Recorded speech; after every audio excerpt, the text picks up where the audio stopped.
Season 1 की आखिरी में जीहुन ने खेल जीतकर अपनी जिंदगी बदल ली थी, लेकिन अब वह उन लोगों को ढूंढ रहा है जो इस खेल के पीछे हैं। वह जानता है कि केवल उन्हें खत्म करके ही इस नर्क को रोका जा सकता है। जीहुन अब एक ऐसे व्यक्ति के रूप में सामने आता है जो अपनी गलती को सुधारने के लिए हर संभव कोशिश कर रहा है। लेकिन जैसा कि हम जानते हैं, इस बार वह अकेला नहीं है, बल्कि वह उन लोगों के लिए आवाज बन चुका है जो इस खेल के बीच फंसे हुए हैं। जीहुन प्लेयर 456 ने गेम जीतने के बाद बहुत पैसे जीते थे, लेकिन वह इन पैसों से खुश नहीं था।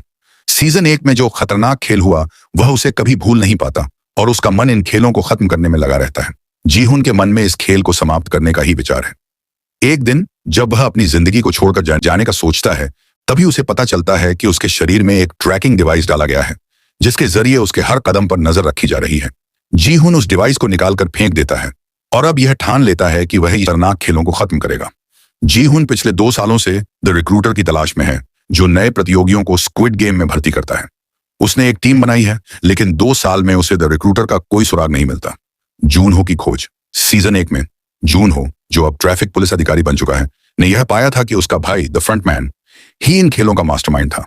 2 साल बाद जूनहो अपने भाई को ढूंढने के लिए रहस्यमय द्वीपों पर जाता है, लेकिन उसे कोई जानकारी नहीं मिलती। एक दिन वह जीहुन से मिलता है और समझता है कि वह वही व्यक्ति है जिसने स्क्विड गेम को जीता था। दी रिक्रूटर का खेल। अब दी रिक्रूटर का पीछा करते हुए जीहुन उसे ढूंढ निकालता है। दी रिक्रूटर एक खतरनाक रशियन रूलेट खेल खेलने का चैलेंज देता है। इस खेल में एक रिवॉल्वर में गोली भरी जाती है और बारी बारी से ट्रिगर दबाने को कहा जाता है। खेल में हर पल मौत का खतरा होता है और तनाव बहुत बढ़ जाता है। रूसियन रूलेट एक खतरनाक खेल।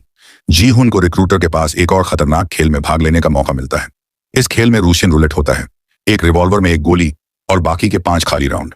अगर जीहुन जीतता है तो उसे इस रहस्यमय संगठन के बारे में जानकारी मिल सकती है, लेकिन अगर वह हार जाता है तो उसका जीवन खत्म हो जाएगा। यह खेल सिर्फ जीहुन के लिए नहीं, बल्कि हर उस व्यक्ति के लिए है जो सिस्टम के खिलाफ खड़ा होता है। रिक्रूटर जीहुन से सवाल पूछता है, तुम लोग क्यों अपनी जान को खतरे में डालते हो? क्या तुम ब्रेड चुनोगे या लॉटरी टिकट? क्या तुम सही रास्ता चुन पाओगे?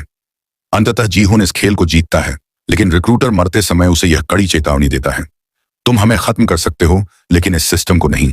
हम सब इसके हिस्से हैं। जीहुन अपनी चतुराई और साहस का परिचय देता है और इस खेल में जीतने की कोशिश करता है। आखिरी में द रिक्रूटर खुद को गोली मारकर आत्महत्या कर लेता है।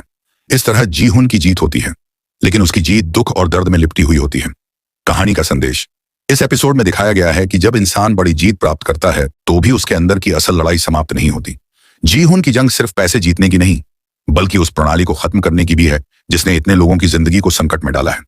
द रिक्रूटर जैसे लोग अपनी शक्ति का इस्तेमाल दूसरों की जिंदगी से खेल कर करते हैं, लेकिन अंत में वही सिस्टम खुद ही नष्ट हो जाता है। यह एपिसोड यह सिखाता है कि हमें अपने डर को पार करना होता है और सही उद्देश्य के लिए संघर्ष करना होता है। जीहुन की तरह हमें भी अपनी लड़ाई जारी रखनी चाहिए, चाहे किसी भी कठिनाई का सामना करना पड़े। अगर आपको स्क्विड गेम सीजन 2 का पहला एपिसोड अच्छा लगा हो तो अभी सब्सक्राइब कर लीजिए ताकि आप अगले एपिसोड का मजा भी उठा सकें। इस सीजन में कहानी और भी ज्यादा रोचक होने वाली है। जैसे जैसे जीहुन और बाकी पात्रों का संघर्ष बढ़ता है, सवाल यह उठता है कि क्या जीहुन इस खतरनाक खेल को खत्म कर पाएगा। आने वाले एपिसोड्स में और भी बड़े ट्विस्ट और धमाके होने वाले हैं जो आपको अपनी सीट से चिपके रहने पर मजबूर कर देंगे। तो अगला एपिसोड और भी ज्यादा दिलचस्प होने वाला है।